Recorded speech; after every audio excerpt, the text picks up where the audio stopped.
챕터 7 광야 엔게디의 다윗 엔게디는 사해 옆에 있는 작은 오아시스로서 이스라엘의 남동쪽 외딴 곳에 있는 소금물 호수다.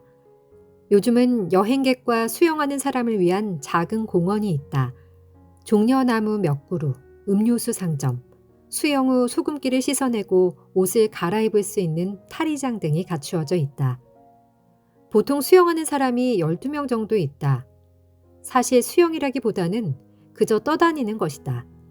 염도가 너무 높아 수영하기는 어렵기 때문이다.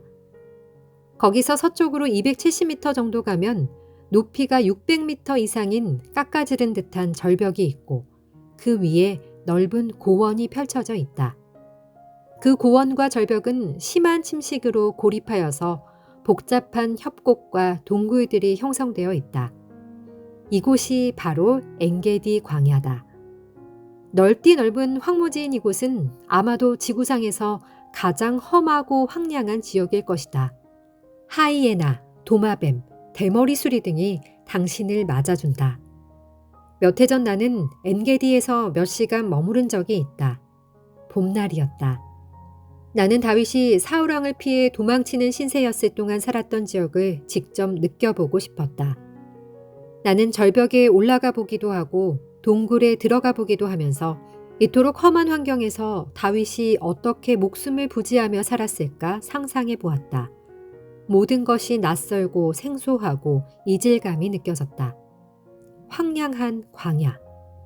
그러나 신기하게도 아름다웠다. 광야에 있은 지 1시간 정도 지나자 감각, 시각, 청각, 후각이 예민해지기 시작했다. 광야에서는 그렇게 된다. 당신은 더 많은 것을 보고 들으며 그렇다. 더 많이 믿게 된다. 이것이 바로 우리의 영성 전통에서 광야가 그토록 중요한 위치를 차지하는 이유다. 소음도 없다. 사람도 거의 살지 않는다. 짐승들이 조금 있기는 하지만 대개 눈에 띄지 않는다. 그런데 이러한 고독 속에서 얽히고 설킨 불안정한 삶의 연결망에서 자신이 차지하고 있는 부분에 대한 인식이 발달한다. 거룩에 대한 감각이 생겨난다. 신성함이 드러난다. 다윗은 광야에서 인생을 시작한 것도 아니고 또 광야에서 인생을 마친 것도 아니다. 그러나 그는 광야에서 대단히 의미 있는 세월을 보냈다. 모든 사람, 최소한 하나님과 관계를 맺고 있는 모든 사람은 광야에서 얼마간 시간을 보내기 마련이다. 그러므로 거기서 무슨 일이 일어나는지를 살펴보는 것은 중요하다. 다윗은 스스로 원해서 광야에 들어간 것은 아니었다. 그는 그리로 쫓겨 들어갔다. 그는 야생 염소 사진을 찍기 위해서 혹은 더없이 아름다운 들꽃을 화폭에 담으러 광야에 간 것이 아니라 자신을 죽이려 하는 사울왕을 피해 도망친 것이었다. 다윗이 광야에 들어간 것은 그가 목숨을 건지려고 달아난 도망자 신세였기 때문이다. 그러나 다윗은 거기로 쫓겨간 후 광야가 진리의 장소, 아름다움의 장소, 사랑의 장소라는 사실을 배우게 되었다. 다윗이 광야에서 보낸 세월은 그의 인생에서 가장 좋은 시간에 속한다. 없어서는 안 될 광야. 광야는 무언가 거대한 매력을 지니고 있다. 잭 런던은 황야는 부른다라는 유명한 책을 썼다. 광야는 정말 우리를 부른다. 북미 대륙 대부분의 지역은 불과 얼마 전까지만 해도 광야였다. 너무도 오랫동안 무시되고 사장되었던 아메리카 인디언들의 목소리가 최근 다시 들리고 있다. 그들은 광야가 본디 가진 신성함에 대해서 그리고 날씨와 계절과 땅의 영성에 대해서 증언한다. 광야는 벌목꾼과 광산업자들, 목축업자와 농장주들로 인해 점점 줄어들었고 나중에는 고속도로와 송유관과 쇼핑몰들이 그 자리에 들어섰다. 광야는 여전히 매일 야금야금 약탈과 개발과 오염과 상업화에 희생당하고 있다. 사태의 심각성을 깨달은 몇몇 사람들이 여기저기서 일어나 조금이라도 광야를 보존하기 위해 끈질긴 노력을 기울여 왔다. 존 뮤어, 테디 루즈벨트, 기포드 핀초트 등이 앞장을 섰다. 국립공원과 주립공원이 지정되었고 광야 지역이 따로 설정되어 보호되었으며 야생동물 은신처가 지정되었다. 사람들이 이러한 노력을 했고 또 하고 있는 이유는 우리에게는 어떤 목적을 위해 이용되지 않은 채 단순히 있는 그대로 있을 뿐인 산과 들, 강과 사막이 필요하기 때문이다. 우리가 오직 침묵과 고독 속에서만 체험할 수 있는 것들이 있다. 인간됨의 본질에 대해서 오직 너도 밤나무 그늘 아래나 거품이 있는 급류역 혹은 걸어 올라간 높은 산 정상에서만 깨달을 수 있는 것들이 있다. 낸시 뉴얼은 다음과 같이 썼다. 광야는 사람이 아직 질문하기를 배우지 못한 질문들에 대한 답을 가지고 있다.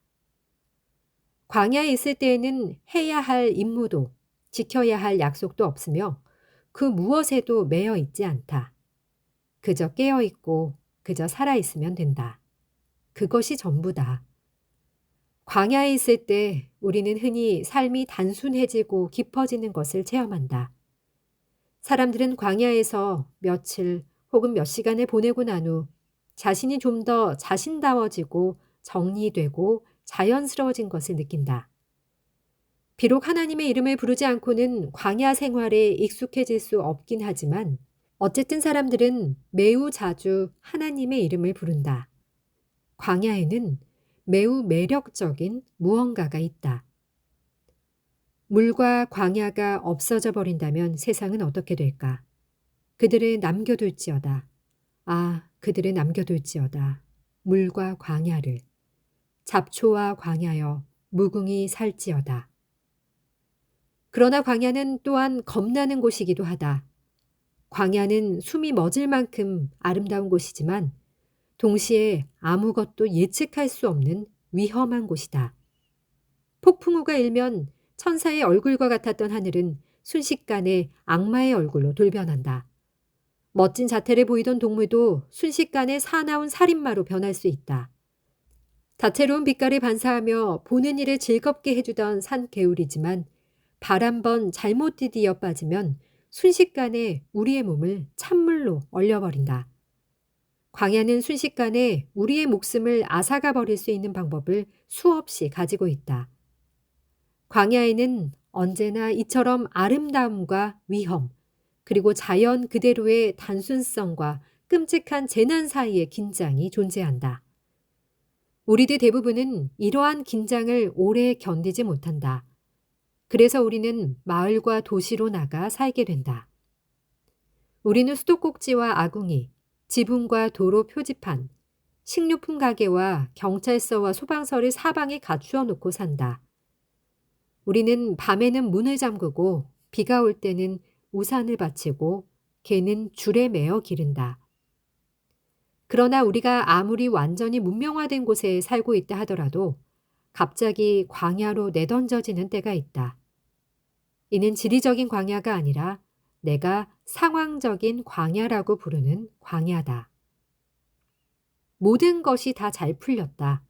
우리는 한 분야에서 전문성을 얻었으며 직업을 얻었고 집을 꾸몄으며 좋은 차를 장만했고 생활의 질서를 잡아주는 스케줄에 따라 움직였으며 중요한 책임을 맡아 자신을 과시했고 사람들이 우리 이름을 말하는 것을 들으며 그것을 자신과 동일시하기로 결정했다. 그런데 갑자기 제정신을 잃는 때가 생긴다. 도무지 이해할 수 없는 일이 우리 내면에 혹은 우리에게 중요한 사람에게 일어난다. 격한 감정에 휩쓸리며 전에는 생각지도 않았던 질문들이 우리 안에 일어나는 것을 경험한다. 우리의 신체, 감정, 사고, 친구 혹은 직업에 갑작스런 변화가 생긴다. 우리는 스스로를 어찌해야 할지 모른다. 우리는 광야에 들어간다. 내가 말하고자 하는 바는 다음과 같다. 물론 나는 이러한 상황적 광야가 끔찍하고 겁나며 위험한 곳이라는 사실을 인정한다. 하지만 나는 또한 그곳이 아름다운 장소라는 사실도 믿는다. 다른 곳에서는 보고 듣고 체험할 수 없는, 오직 광야에서만 보고 듣고 체험할 수 있는 것들이 있다. 광야에 처할 때 물론 우리는 겁을 먹을 것이다. 하지만 우리는 또한 깨어서 눈을 크게 뜨고 있어야 한다. 광야는 우리가 위험과 죽음에 직면하는 곳이지만 맞이하는 태도에 따라서는 하나님의 위대한 신비와 삶의 특별한 소중함에 직면하는 곳이기도 하기 때문이다. 세 가지 광야 이야기. 다윗의 엔게디 광야 이야기는 다른 두 개의 광야 이야기와 같은 부류에 속한다. 하나는 모세가 이스라엘 백성을 이끌고 40년 동안 시내 광야를 지나간 이야기고, 다른 하나는 예수님이 유대 광야에서 40일 동안 금식을 하신 이야기다. 서로 영향을 주고받은 이 이야기들은 성경에 나오는 세 가지 위대한 광야 이야기다. 광야 이야기는 유혹과 시험의 이야기다. 광야는 시험의 장소이며 유혹의 장소이다. 광야는 야생의 땅이다. 길들여지거나 경작된 것은 전혀 없다. 거기에는 문명을 지탱해주는 일상적인 것들이 존재하지 않는다. 거기서의 삶은 순전히 생존이다. 모세의 광야 이야기에서 이스라엘 백성은 우상과 살아계신 하나님을 분간하는 법을 훈련받았고 하나님을 경배하는 법을 배웠다. 광야 체험은 하나님 앞에서 온전히 사는 삶을 준비하는 기간이었다. 예수님의 광야 이야기에서 우리 주님은 종교와 영성, 즉 하나님을 이용하는 것과 하나님이 하시는 일 속으로 들어가는 것을 분간하는 법을 배우셨고, 그것을 통해 그분은 우리의 협력자, 충고자, 좋은 친구를 넘어 우리의 구세주가 될 준비를 갖추셨다. 다윗의 광야 이야기에서 우리는 미움받고 한 사람의 인간이기를 거부당하고 한 마리 사냥감 신세로 전락한 젊은이가 신성 모독의 삶과 기도의 삶 중 하나를 선택해야 하는 기로에서 결국 기도를 택하는 모습을 본다. 그는 기도를 선택하면서 거룩을 연습하는 삶을 시작했다. 그것은 매우 현세적인 거룩이었으나 분명 거룩이었다. 나는 거룩한이나 거룩 같은 말을 사용하는 것에 대해 염려가 된다. 왜냐하면 그 단어들은 잘못된 것을 연상시켜 왔고 나는 오해를 받고 싶지 않기 때문이다. 우리는 보통 거룩한이라는 단어를 하늘나라에서 온 것처럼 착한, 혹은 나 같은 사람과 사귀기에는 너무 선한이라는 뜻으로 사용한다. 얼토당토 않게 말이다. 하지만 이러한 오해의 가능성에도 불구하고 내가 이 단어를 사용하는 것은 광야 생활이 다윗 안에 강렬하게 형성시켜 놓은 바를 표현하기에 이보다 더 적합한 말이 없기 때문이다. 핵심은 다윗은 무엇을 하든지 간에 근본적으로 하나님과 관계를 맺고 있었다는 사실이다. 그리고 그는 하나님과 가까워질수록 점점 더 인간다워져 갔다. 그리고 더욱더 그는 다윗다워져 갔다. 거룩한은 바로 그러한 삶, 즉 살아계신 하나님과의 관계를 통해 점점 더 살아있는 인간으로 깨어나는 삶을 묘사하기에 가장 적합한 단어다. 우리는 하나님과 관계를 맺을 때 가장 인간다워진다. 다른 길로 가면 점점 더 인간다움과 나 자신다움에서 멀어질 뿐이다. 광야에서 우리는 근본적인 것들, 그리고 궁극적 근본, 즉 하나님과 대면한다. 이 대면은 시험이요 유혹이다. 우리는 하나님과 관계 맺기를 택할 것인가 아니면 거부할 것인가. 이 시험의 결과 우리는 더 나아지기도 하고 더 나빠지기도 한다. 성장하기도 하고 퇴보하기도 한다. 다윗은 더 나아졌다. 다윗은 성장했다. 그래서 우리는 다윗의 광야 생활 이야기를 읽으며 하나님의 손길과 그에 대한 다윗의 반응을 살펴보는 것이다. 그것은 우리 자신이나 친구들의 삶 속의 광야 같은 상황에서 하나님에 대한 이와 유사한 반응을 발견하는 데 도움이 된다.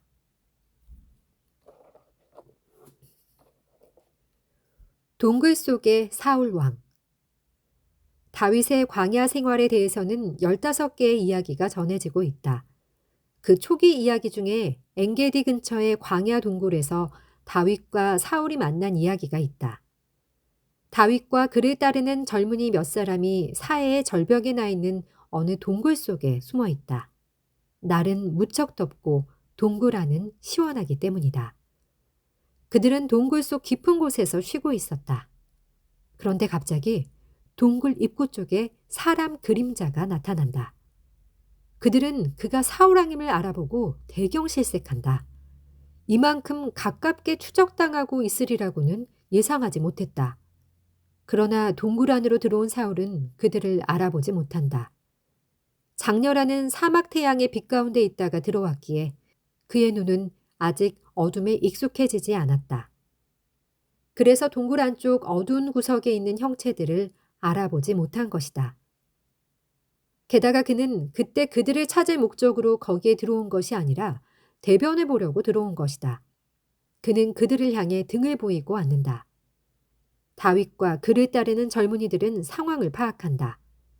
그들을 보지 못하고 허리띠도 푼 채 무기도 없이 앉아있는 사울은 이제 죽은 목숨이나 다를 바 없다. 다윗의 젊은이들은 곧 행동을 취하려고 한다. 그러나 다윗은 조용히 그들을 저지한다. 대신 그는 동굴 벽을 따라 조심조심 사울의 옷이 놓여있는 곳으로 가서 몰래 그 겉옷자락을 조금 잘라내고 다시 제자리로 돌아온다. 잠시 후 사울은 옷을 챙겨 입고 칼을 차고 동굴을 떠난다.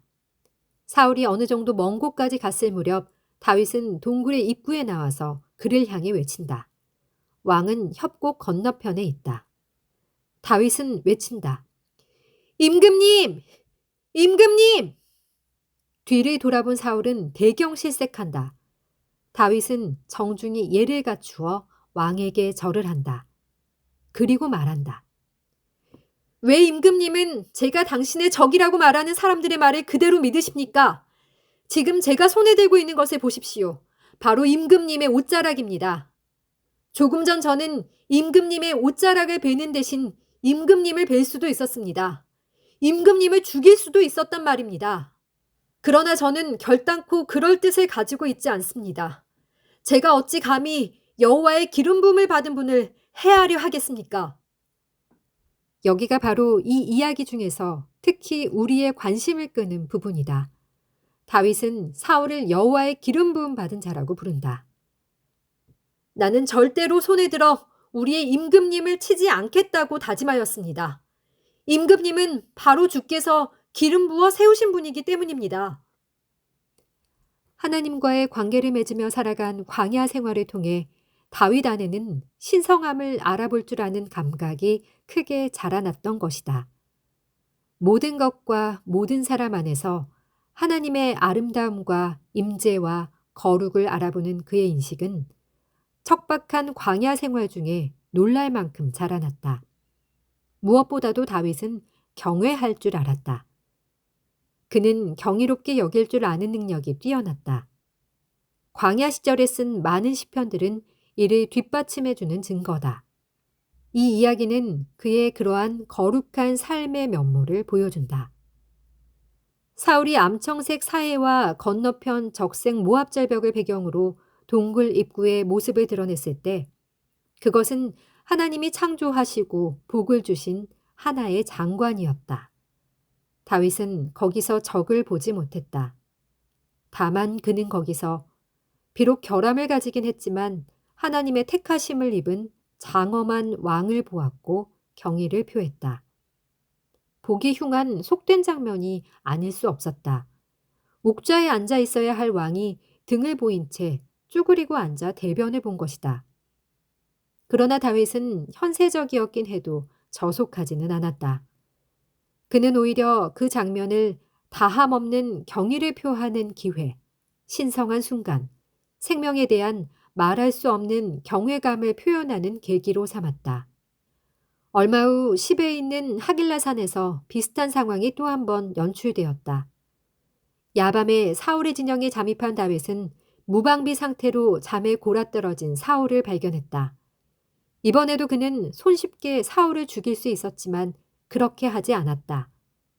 엔게디에서나 하길라에서나 두 경우 모두 광야의 훈련을 받은 다윗의 눈에는 사울의 적이 아니라 하나님의 기름 부음 받은 자로 보였다. 사람들이 만들어내는 소음과 소란에서 멀리 떨어져 아무것도 없는 광야에서 홀로 침묵 가운데 살던 다윗은 사울에게서 다른 누구도 보지 못했던 하나님의 영광을 알아볼 수 있었던 것이다. 광야는 다윗에게 모든 곳에서 아름다움을 알아보는 법을 가르쳐 주었다. 광야는 다윗에게 생명의 고귀함을 가르쳐 주는 학교였다. 다윗은 광야 생활을 통해 전에는 전혀 기대하지 못했던 장소와 사물들 안에서 하나님을 알아보는 법을 배웠다. 광야의 너무도 심원한 아름다움 속에 흠뻑 젖어 있던 다윗이기에 저속한 복수 따위는 생각조차 할 수 없었다. 광야를 통해 참으로 굳은 충성심을 훈련받은 그이기에 맹세를 깨트린다는 것은 상상조차 할 수 없는 일이었다.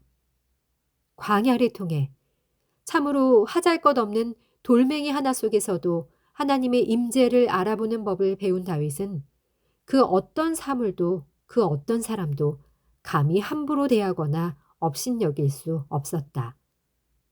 광야의 거룩이 다윗의 영혼 속으로 스며들었고 이제 그는 어디에서나 심지어 사울에게서도 거룩을 알아볼 줄 알게 되었다.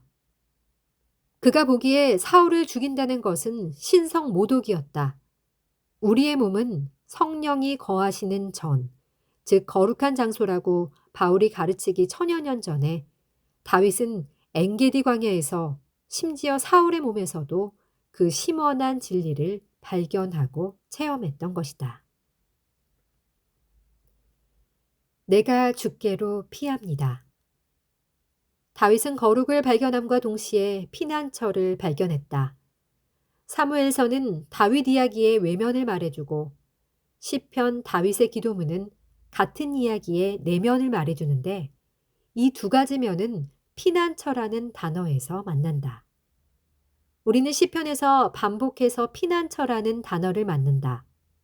주께 피신하는 사람은 모두 복을 받을 것이다 라고 말하는 시편 2편의 선두로 해서 주께로 피신하는 사람은 누구나 기뻐하고 라고 말하는 5편, 내가 주께 피하였거늘이라고 말하는 11편 등 계속되는 시편 속에서 우리는 무려 37번이나 피난처라는 단어를 찾아볼 수 있다.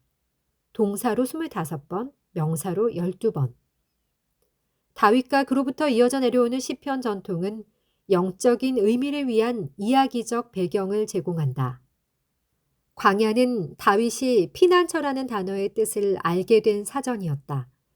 그가 거기서 발견한 피난처의 뜻은 주로 하나님과 관련이 있다. 피난처라는 단어는 매우 인상적인 어휘 변화 과정을 거쳤다. 구약학자 겜브로니는 그 단어가 처음에는 매우 물리적이고 지리적인 뜻을 갖는 단어였음을 보여준다. 피난처란 우리가 도망쳐서 가는 장소다. 그러나 시편에서 그 단어는 도망과 관련된 모든 물리적이고 심리적인 뜻을 잃고 대신 오직 여호와만을 지칭하게 되었다. 즉 인간이 단호하게 혹은 구체적인 위험과 유혹에 직면할 때마다 어떤 사람이나 사물보다도 위에 계신 여호와를 선택한다는 의미에서 말이다. 이 단어의 역사가 보여주는 것처럼 다윗의 기도문에서 피난처는 좋은 경험을 지칭한다. 하지만 그를 그 피난처로 이끈 것은 나쁜 경험이었다.